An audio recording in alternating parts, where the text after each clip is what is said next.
One of the challenges in the retail space is that you've got stores across the country and geographically quite diverse.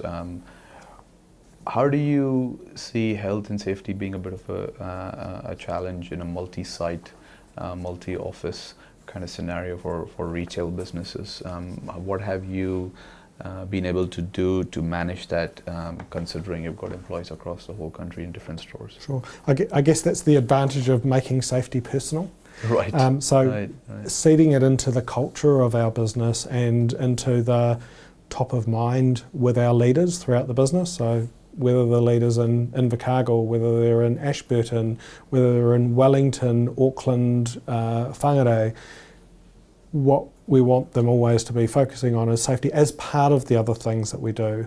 And again, I think part of that is the making it personal enables people to go, if you were my partner, my child, my sibling, my parent, would I want you to be going home safely?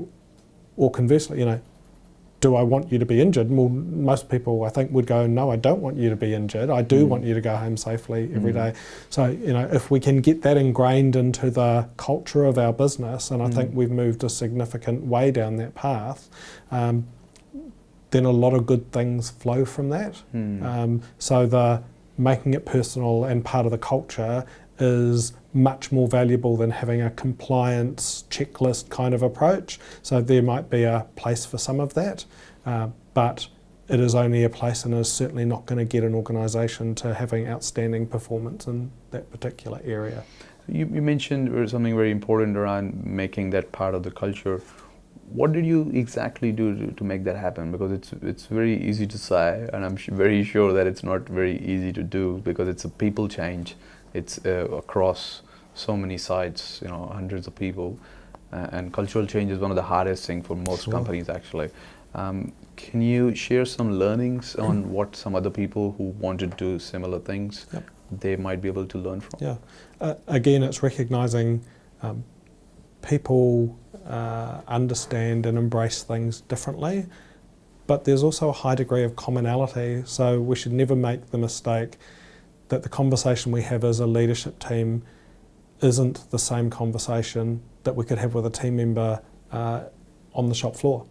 So being able to articulate it in words that are meaningful for both and put it into context is incredibly critical. So I'd never shy away from having the same conversation. I'd probably have it in a slightly different way. And what I mean by that is I talk about the commercials, I talk about the moral obligations, which is very much that personalised safety journey. I talk about the legal. I should be able to have that same conversation with one of my colleagues who is a retail sales assistant and go, first of all, I don't want you going home injured. Okay, so morally, that doesn't sit well with me if you go home injured.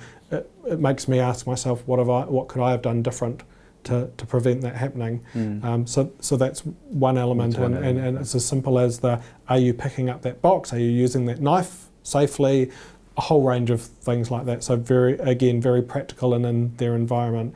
There's I don't want anything bad, because we don't want something like a legal issue for the business, because again, that often will chew up time, money, etc. That could be better spent in giving the customer a better deal, paying team members well, any range of benefits from that as well.